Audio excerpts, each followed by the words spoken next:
नमस्कार दोस्तों, स्वागत है आपका हमारे इस चैनल धूप धुनुची आरती में। दोस्तों, आप लोगों का वैसे तो मुझे कई सवाल मिलता है उच्चारण मंत्रों शुद्धि की, यानी कि शुद्ध उच्चारण आदि या फिर मंत्रों की कई सारे जो है ना विषय के ऊपर। वैसे तो मुझे आप लोगों का कई सारे सवाल मिलता रहता है। मैं मेल के माध्यम से आप लोग कमेंट्स में भी जो पूछते हैं, मैं जो है उसका जवाब आप लोगों को दे देता हूँ। पर यहाँ पर जो है कुछ सवाल मुझे कई बार रिपीटेडली मिल रहा था, तो मुझे लगा कि उसका जवाब वैसे मैंने कईयों को दे भी दिया है, पर मुझे लगा कि ऐसे ही कुछ जो है 5 सवाल जो है मैंने ले लिया है, उसी को लेकर जो है ना ये मैंने ये वीडियो बनाने का निर्णय इसलिए लिया है क्योंकि दुर्गा पूजा के पहले जो है ना ये सारे विषय थोड़ा क्लियर हो जाना ज़रूरी है। वरना क्या होता है, हम पूजा करने बैठते हैं, हम पूजा कर तो रहे हैं, पर ऐसे सवालों की या फिर ऐसे विषयों का अगर जो है हमारे सही तरीके से अगर निवारण नहीं होता है मन में, तो मन में दूसरे सवाल उस जगह पर आ जाते कि हम सही से उच्चारण कर तो रहे हैं या नहीं, या फिर हमने जो उच्चारण हमने सुना वो जो है वो हम सही तरीके से कर पा रहे हैं, या यही उच्चारण पूरी तरीके से सही है या नहीं, इस प्रकार का सवाल आ जाते हैं। तो इसलिए मुझे लगा कि ऐसे ही 5 सवालों के ऊपर जो है ना आप लोगों के लिए ये वीडियो बनाना बहुत ज़रूरी है। तो ऐसा ही पहला सवाल जो है दोस्तों, पहला सवाल जो है वो ये है कि जो धूप मंत्र में कहता हूँ आप लोगों से कि वनस्पति रसो दिव्य गंधाढ़ सुमनोहर मयान्वेदित भक्ता धूप हयम प्रतिगृह्यतम, ये जब मैं कहता हूँ तो कई समय आप लोगों का ये सवाल होता है, यहाँ तक कि आप लोगों ने कईयों ने मुझे पूछा है ये प्रतिगृह्यतम यानी कि म होगा या फिर अनुस्वर होगा। तो क्या होता है जब हम उच्चारण कर रहे हैं संस्कृत में प्रतिगृह्यतम इस प्रकार से जब हम कर रहे हैं, तो वो ना प्रतिगृह्यतम अत्यंत अनुस्वर कई समय जो है वो सुनाई देता है, पर असल में जो है वो म है। वो उच्चारण जो है आप मंत्रों की टेक्स्ट इसलिए मैं हमेशा दे देता हूँ ताकि, क्योंकि देखिए मेरे बोलने के शैली एक अलग हो सकते हैं, हमारे हर किसी के बोलने के और सुनने के विषय जो है ना अलग होते हैं। तो इसलिए जो है कई सारे विषय ऐसे मेरे भी होते, मेरे साथ भी होते कि मैं कई सारे उच्चारण सुनकर जो है ना मुझे लगता है क्या ये उच्चारण जो टेक्स्ट में है वही है या नहीं, पर जब मैं टेक्स्ट मिलाकर देखता हूँ तो वहाँ पर देखता हूँ कि कुछ दूसरा ही है। तो वो उच्चारण के विषय है।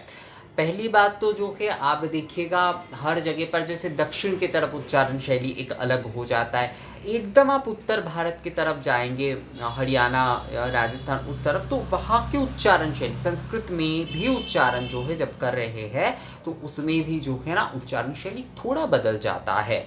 आप पूर्वी भारत की तरफ आते हैं तो वहाँ पर भी बदल जाता है, मध्य भारत में जाते तो वहाँ पर भी बदल जाते, पश्चिम भारत में जाते वहाँ पर भी बदल, हर जगह पर ना थोड़ा बहुत इसके विषय बदल जाता है। और इस वजह से क्या होता है, हम जो उच्चारण सुन रहे हैं शायद हमें अब तो और टेक्स्ट में शायद कुछ और लग रहा है, तो इससे हम थोड़ा कंफ्यूज होते। असल में क्या होता है दोस्तों, प्रतिगृह्यतम ये जब हम थोड़ा जोर से बोल रहे हैं, मतलब अभ्यास, आप देखिएगा आप भी जब अभ्यास करते करते कि वनस्पति रसो दिव्य गंधाढ़ सुमनोहर मया निवेदित भक्ता धूप हयं प्रतिगृह्यतम, ये जब आप कहेंगे तो कई समय आपको जो है ना खुद आप जो रिकॉर्ड करके अगर सुनेंगे तो आपको भी कई समय लगेगा कि ये शायद अनुस्वर का उच्चारण हो रहा है, पर वो अनुस्वर का उच्चारण नहीं है, वहाँ पर जो है म का ही उच्चारण हो रहा है, म का ही जो है वो उच्चारण वहाँ पर हो रहा है, प्रतिगृह्यतम प्रतिगृह्यतम। ये जब हम जो है थोड़ा जोर से बोल रहे हैं या अभ्यास के चलते हम कह रहे हैं तो प्रतिगृह्यतम इस प्रकार से हम कहते हैं, पर ये असल में म है, यानी कि प्रतिगृह्यतम म होगा। वनस्पति रसो दिव्य गंधाढ़ सुमनोहर मया निवेदित भक्ता धूप हयं प्रतिगृह्यतम, ये हो जाता है पूर्ण। तो हम जब क्या होता है, मैं जब भी आप लोगों को सुनाता हूँ तो एक लय होता है, मैं एक लय में जो है ना वो पढ़ता हूँ। संस्कृत में अगर लय ना हो, मतलब संस्कृत मंत्र जब हम बोल रहे हैं तो उसमें वो लय ना हो, क्या कहते हैं उसे, लय और गाने में जैसे होता है वो ताल होता है। तो संस्कृत के उच्चारण जैसे सामवेदीय पद्धति से जो है वो तो संगीत की तरह ही मंत्र बोले जाते हैं। तो ये जो है दोस्तों लय होना मंत्र में एक बहुत ज़रूरी विषय होता है। तो लय में जब हम कह रहे हैं तो वनस्पति रसो दिव्य गंधाढ़ सुमनोहर मया निवेदित भक्ता धूप हयंग प्रतिगृह्यतम। ये जब हम कह रहे हैं कि प्रतिगृह्यतम इस प्रकार से, तो कई समय ये अनुस्वर के हिसाब से जो है ना हमारे कान में आते हैं, पर वो असल में जो है वो म ही है। तो आप जब उच्चारण करेंगे तो प्रतिगृह्यतम इस प्रकार से ही आप उच्चारण करिएगा। आप करते करते देखिएगा, आप जो है ना जब अभ्यस्त हो जाएंगे ये बोलते हुए, तो आपका भी उच्चारण जो है ना वो अनुस्वर जैसा सुनाई देगा, पर वो असल में म ही है। तो मुझे लगता है आप लोगों को ये विषय जो है वो समझ में आ गया है कि प्रतिगृह्यतम ये जब हम कह रहे हैं तो कई समय जो है वो अनुस्वर के रूप में हमारे कर्ण में यानी हमारे कान में सुनाई देता है, पर वो म होता है दोस्तों। तो वनस्पति रसो दिव्य गंधाढ़ सुमनोहर मया निवेदित भक्ता धूप हयं प्रतिगृह्यतम। ये विषय जो है बस आपको ध्यान में रखना है कि यहाँ पर अनुस्वर उच्चारण नहीं करना है। अनुस्वर जो है ना वो आपको सुनाई में, जैसे नासिका के माध्यम से देखिएगा कि कई प्रकार के उच्चारण होते हैं ना, तो आपको उसमें जो है ना अलग से नासिका लगाने की ज़रूरत नहीं होती है। वो मतलब उस वर्तनी को देखते हुए ही जब आप उसका उच्चारण कर रहे हैं तभी जो है ना वो विषय आपके भीतर आ जाते हैं, मतलब वो भाव आपके भीतर हो जाते हैं और अपने आप ही वो उच्चारण उस प्रकार से हो जाते हैं। एक प्रकार से आपको अलग से कष्ट करके कि नासिका से आवाज़ निकालना या फिर ऐसा कुछ ऐसा नहीं करना होता है। अपने आप ही जो है ना वो आप जब उसे देख रहे हैं वो टेक्स्ट को जो है, तो वो अपने आप ही जो है आपके भीतर से वो निकल जाएगा। और जब आपका अभ्यास हो जाएगा तो आप देखिएगा कि वो चीज़ जो है ना आपको अलग से जो है, मतलब अलग से जो है उस चीज़ को आपको शायद देखकर बोलने की भी ज़रूरत नहीं होगी, क्योंकि वो विषय आपके मन में बैठ जाता है। कि जब भी मैं, जैसे कि मैं जब देखकर पूजा करता हूँ तब तो अलग बात है, वैसे धूप मंत्र आदि तो मेरे कंठस्थ ही रहते। तो जब भी जो है मैं कह रहा हूँ वनस्पति रसो दिव्य गंधाढ़ सुमनोहर मया निवेदित भक्ता धूप हयं प्रतिगृह्यतम, तो वो ना मन में उठ जाता है, वो टेक्स्ट जो है ना वो मन में उठ जाता है। तो यही विषय होता है। तो ये म ही होता है दोस्तों, म ही होता है, लास्ट में हमेशा म ही होता है। इससे कई सारे बीज मंत्र में भी जो है ना ये अनुस्वर और म की एक बहुत बड़ी समस्या है। लोगों को लगता है कि वो अनुस्वर है या म है।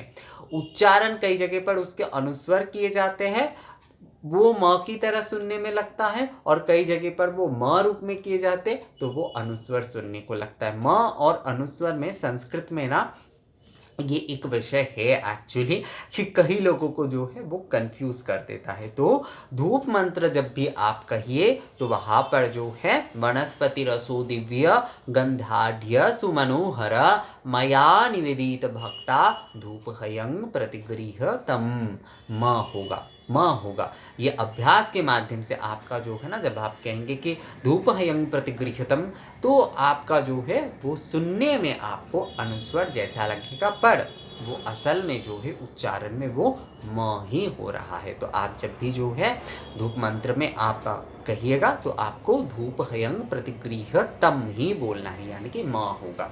ठीक है दोस्तों, तो ये हो गया आपका धूप मंत्र का। इसके बाद का जो सवाल आया है कि जो आरती के दीपक होते हैं तो उसे निराजन दीपमाला क्यों कहा जाता है, और क्या उसे निराजन दीपमालाएं कहना ज़रूरी है या फिर अरात्रिक दीपमालाएं ही हम बोल सकते हैं। देखिए दोनों ही आप बोल सकते हैं, कोई उसमें समस्या नहीं है। धूप जो है ये सवाल भी एक आया है कि क्यों धूप को अरात्रिक बोल रहे हैं और दीप को निराजन बोल रहे हैं। धूप जो है वो केवल देवताओं के अरात्रिक यानी कि देवताओं के निराजन के लिए ही जो है हम कहते हैं, तो वहाँ पर अरात्रिक धूपाय कहना ही सबसे ज़्यादा सही होता है। वहाँ पर जो है अरात्रिक धूप ये कहना ही सबसे सही होता है, क्योंकि धूप से आरती केवल मात्र देवी देवताओं के ही किए जाते हैं। किसी जैसे कि दीप से, जैसे कि पहली बार वधू जो है वो ससुराल में आ रहे हैं, यानी कि शादी के बाद वो अपने नए घर में प्रवेश कर रहे, तो उस समय दीप से उनके निराजन आवर्तन किए जाते हैं, उनके चारों तरफ घुमाए जाते हैं ना, तो उसे उस आवर्तन विधि को ही जो है वो निराजन कहे जाते हैं। हम कोई कार आदि खरीदते, दुकान खरीदते, कुछ भी करते तो हम निराजन करते हैं। तो दीप निराजन, दीप निराजन जो है वो बहुत विस्तृत तौर पर होता है कि आप कोई भी शुभ कार्य कर रहे हैं तो उसमें निराजन करने के बारे में कहा गया है। पर जो है धूप के विषय में अरात्रिक इसलिए उच्चारण किया जाता है क्योंकि धूप आरती जो है केवल मात्र जो है दोस्तों वो केवल मात्र जो है वो देव देवी के पूजन के लिए ही होता है, धूप अरात्रिक जो है। पर दीप जो है, जैसे कि दुर्गा पूजा में भी निराजन करने के बारे में कहा गया है। क्यों निराजन क्यों करने के बारे में कहा गया है? क्योंकि निराजन जो है ना वो केवल माँ की नहीं हो रही है वहाँ पर, मतलब माँ की पूजा में तो अरात्रिक निराजन होगी ही धूप दीप आदि से, उसके साथ साथ जैसे शस्त्रों की निराजन होती है, कई प्रकार के ऐसे विधान भी है दुर्गा पूजा में, तो इसलिए वहाँ पर निराजन करने के बारे में कहा गया है। दुर्गा पूजा में एक जो पूजा का मतलब जो स्तंभ होते हैं, जैसे कि बोधन आदि, बोधन कुमारी पूजा आदि, ये सब कुछ जैसे स्तंभ होते हैं दुर्गा पूजा के, तो निराजन भी उसमें से एक स्तंभ है। क्योंकि निराजन जो है दोस्तों केवल देवी मतलब देवी प्रतिमा की नहीं बल्कि कई प्रकार से किए जा रहे हैं। शस्त्र आदि, अस्त्र आदि, कई प्रकार के और कार्य आदि के भी जो है निराजन हो रहे हैं, और वहाँ पर दीप से ये निराजन किए जा रहे हैं, मूल रूप से दीप से निराजन किए जाते हैं वहाँ पर धूप हमेशा जो है देवी देवता के अरात्रिक यानी कि आरती के लिए ही होता है, तो इसलिए धूप को हमेशा अरात्रिक धूप कहा जाता है, पर दीप को निराजन दीपमालाएं कहा जाता है। आप अगर अरात्रिक दीपमालाएं भी बोलना चाहते तो वो भी बिल्कुल सही है, पर दीप को निराजन दीपमालाएं इसलिए कहा जाता है, और क्योंकि धूप केवल मात्र पूजा के लिए मतलब पूजा आरती के लिए होता है, तो इसलिए जो है केवल मात्र धूप को जो है अरात्रिक धूप कहा जाता है, और दीप और भी ज़्यादा थोड़ा सा विस्तृत होता है। सभी देखिए कोई जैसे कि हमारे घर पे किसी कार्य को करने के लिए, किसी का स्वागत आदि करने के लिए भी हम दीप से उनकी आरती करते हैं ना, आवर्तन करते हैं, उनके चारों तरफ जो है आते हैं, हम उनके ऊपर अक्षत पुष्प बरसा देकर जो है उनकी आरती करते हैं, तो ये हो जाता है निराजन विधि एक प्रकार से। इसलिए जो है दीप को निराजने दीपमालाएं कहा जाता है, और धूप केवल मात्र जो है आरती के लिए है, तो धूप को अरात्रिक धूप कहा जाता है। तो आप दोनों में ही अरात्रिक बोल सकते हैं, दीप में निराजन क्यों कहा जाता है वो मैंने आप लोगों को बता दिया दोस्तों। अब आते हैं तीसरे सवाल पर। तीसरा सवाल ये है कि कब हमें एतस्मै बोलना है और कब हमें जो है एतश्वई बोलना है। वैसे देखिए देवी पूजा में एतश्वई होता है और देवताओं के पूजा में जो है एतस्मै उच्चारण किए जाते हैं, पर कईयों का मत वैसे यही नियम है एक्चुअली कि देवी पूजन में एतश्वई कहा जाएगा और देवताओं के पूजन में एतस्मै का उच्चारण होगा। पर कईयों का मत ये है कि अगर वैदिक या पौराणिक पूजा हो रही है तो वहाँ पर जो है जैसे दुर्गा पूजा जो है वो वैदिक पूजा है, तो उसमें एतस्मै ही बोलना सही होता है। ये कहा गया है कि वैदिक पूजा जहाँ पर होगी वहाँ पर एतस्मै बोलना ही सही होता है। मतलब चाहे वो हम देवी के पूजन करें या देवता के पूजन करें, ये एक मत है कि वहाँ पर एतस्मै बोलना ही सही है। पर दूसरे आगमुक्त जो मत है उसमें ये कहा जा रहा है कि देवी पूजा में हमेशा एतश्वई बोलना होगा और देव पूजन में जो है एतस्मै बोलना होगा। देवी पूजा में एतश्वई और देव पूजा में एतस्मै।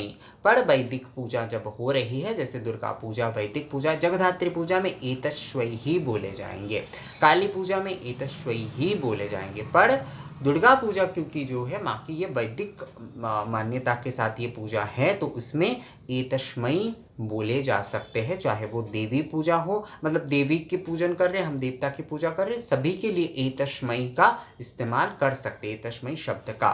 पर आगमुक्तनी अम से जो है देवी के पूजन के लिए एतश्वई होता है और जो है देवताओं के लिए एतश्मयी होता है। तो अगर जो है आप वैदिक रूप से पूजा के समय जो है एतश्वई कहते हैं तो उसमें भी कुछ गलत नहीं है। पर जैसे कि मैंने आपको बताया कि वैदिक पूजा में जैसे ये भी एक मत है कि एतश्मयी जो है देवी और देवता दोनों में ही कहे जा सकते हैं। तो आप एतश्वई, मैं एक्चुअली जो है ना दोस्तों, मैं अगर आप मेरे मत की बात करें तो मैं तो कहूँगा कि देवी पूजा में एतश्वई बोलना ही ज़्यादा सही होता है। आप चाहे कोई भी मत से पूजा कर रहे हैं, पर हिसाब के अनुसार अगर देखा जाए तो एतश्वई बोलना ही ज़्यादा सही होता है। तो ये हो गया हमारा तीसरा सवाल कि आप जो है देवी पूजन में एतश्वई कहेंगे और देव पूजन में एतश्मयी कहेंगे। वैदिक पूजा आदि में देवी हो या देवता उसमें एतश्मयी बोला जा सकता है, और एतश्वई भी अगर आप कहते तो वो भी सही होता है। अब आते हैं हमारे चौथे सवाल पर। चौथे सवाल ये है कि निवेदयामि ही कहना चाहिए या नहीं। मुझे नहीं पता कहाँ पर मैंने निवेदयामि ही कहा है। निवेदयामि कभी भी निवेदयामि ही नहीं होता। और निवेदयामि ही ये असल में शब्द कहाँ से आ गया मुझे नहीं पता। कई लोगों ने मुझे सवाल पूछा है कि निवेदयामि ही होगा या नहीं, और नमः बोलेंगे या निवेदयामि, इसके ऊपर तो मैंने ऑलरेडी वीडियो बनाया है। देखिए, नमः जो है आप उपचार की हर वस्तु में बोल सकते, पर धूप नैवेद्य आदि आरती के धूप दीप ये इन सब में जो है आपको निवेदयामि बोलना चाहिए। नैवेद्य धूप और आरती के जो भी सारे धूप दीप आदि आप दे रहे हैं उसमें आप निवेदयामि, यानी कि एष अरात्रिक धूप श्री श्री भगवती दुर्गा दिव्य निवेदयामि। और बाकी जैसे पुष्प आदि गंध आदि ये सब कुछ आप नमक बोल सकते, निवेदयामि कहते तो उसमें भी कुछ गलत नहीं है। पर जो है धूप नैवेद्य और आरती के ये धूप दीप आदि में आपको निवेदयामि ही बोलना चाहिए। एष अरात्रिक धूप श्री श्री भगवती दुर्गा दिव्य निवेदयामि, एष नीराजन दीपमालाये श्री श्री भगवती दुर्गा दिव्य निवेदयामि, इस प्रकार से जो है आपको बोलना चाहिए, ये ज़्यादा सही होता है। अब एक विषय जो है दोस्तों आप लोगों ने जो कि पूछा है वो मैं आपको ये क्लियर कर देना चाहता हूँ कि निवेदयामि ही कुछ होता ही नहीं है। निवेदयामि ही का कोई नहीं होता। निवेदयामि ही, ये मुझे नहीं पता कहाँ से लोगों ने इस चीज़ को जो है सुना, और मैंने तो कभी उच्चारण नहीं किया निवेदयामि ही। अब हो सकता है कई लोगों को ना सुनने में, मैंने जैसे आप लोगों को कहा है ना कि मैं जो उच्चारण यहाँ से कर रहा हूँ वीडियो के माध्यम से जो है मैं हमेशा इसलिए टेक्स्ट दे देता हूँ, आप लोग टेक्स्ट को फॉलो कीजिएगा। टेक्स्ट डिस्क्रिप्शन में जो है जो टेक्स्ट होता है ना उसे हमेशा फॉलो कीजिएगा आप लोग। उच्चारण कई समय जो है जैसे कि शैली के कारण हो या फिर जो है हमारे सुनने में भी, देखिए YouTube आदि में हम वीडियो तो सुन रहे हैं, पर उच्चारण के पद्धति के कारण हर किसी के जिह्वा के एक सेट आदि होता है, उसके कारण वो जैसे मैंने धूप के बारे में बताया कि म ही उच्चारण हो रहा है पर वो अनुस्वर के रूप में सुनाई दे रहे हैं कई समय जो सुन रहे हैं। तो यहाँ पर भी विषय ये हो जाता है कि मैं शायद निवेदयामि कह रहा हूँ, तो निवेदयामि जब मैं बोल रहा हूँ अब कि अधूपहयं एष रात्रिक धूप निवेदयामि, तो निवेदयामि मैं थोड़ा सा शायद ज़्यादा बोल रहा हूँ। निवेदयामि इस प्रकार से जो है लय के साथ जब बोला जाता है तो इस प्रकार से आ ही जाता है, तो उसमें बहुत सारे लोगों को शायद निवेदयामि ही सुनाई दे रहा है। तो ये जो है ना ये थोड़े बहुत समस्या हो जाते हैं कि सुनने में थोड़ा बहुत कई समय थोड़े बहुत कन्फ्यूजन हो जाते हैं, पर ये चीज़ जो है जो कह रहे हैं वो गलत बोल रहे हैं ऐसा नहीं है। आप देखिएगा आप मठ आदि में यानी कि बेलूर मठ आदि में आप जब पूजन सुन रहे हैं ना तो उसमें भी कई सारे मंत्र आपको लगेगा कि ये क्या इसी प्रकार का उच्चारण है। आप जब टेक्स्ट देखेंगे तो उसके शायद दूसरे विषय आ जाते हैं, तो सुनने में कई समय जो होता है ना जो टेक्स्ट के हिसाब से जो विषय है वो थोड़ा अलग लगता है कानों में। तो इसलिए जो है निवेदयामि ही कुछ होता नहीं है, निवेदयामि होता है, मी ही कुछ होता नहीं है, निवेदयामि। ज़्यादा लोग जो है लय के साथ बोलने से निवेदयामि इस प्रकार से बोलते तो वो मी आप लोगों को सुनाई दे रहा है, पर मी ही कुछ होता नहीं है, निवेदयामि ही कुछ होता ही नहीं है, निवेदयामि। अब आते हैं हमारे पांचवें सवाल पर कि नैवेद्य होगा या नैवेद्यम, हमेशा नैवेद्यम होगा। नैवेद्यम म हलंत, नैवेद्यम, नैवेद्यम म हलंत, ये होगा। नैवेद्य जो है, आप जब भी निवेदन कर रहे धूप नैवेद्यम आदि, मैं तो नैवेद्यम ही आप लोगों को कहता हूँ, नैवेद्य मैं कभी कहता ही नहीं हूँ आप लोगों को, तो नैवेद्यम होगा हमेशा जो है ना, नैवेद्यम म हलंत, नैवेद्य म हलंत, हमेशा नैवेद्यम होगा। ये विषय जो है दोस्तों आप ख्याल रखिएगा, कभी भी नैवेद्य नहीं होता है। नैवेद्य यानी कि विसर्ग, शायद आप लोग सोच रहे हैं, नहीं, विसर्ग आदि कुछ नहीं होता है, नैवेद्यम म हलंत होता है। ये जो है आप लोग ध्यान रखिएगा। तो ये हो जाता है आप लोगों के कन्फ्यूजन। मुझे लगा कि दुर्गा पूजा के आगे ना पहले जो है ये सारी चीज़ें आप लोगों को थोड़ा क्लियर कर देते हैं। उससे क्या होता है कि आप लोग पूजा जब करने जाएंगे तो इन सारी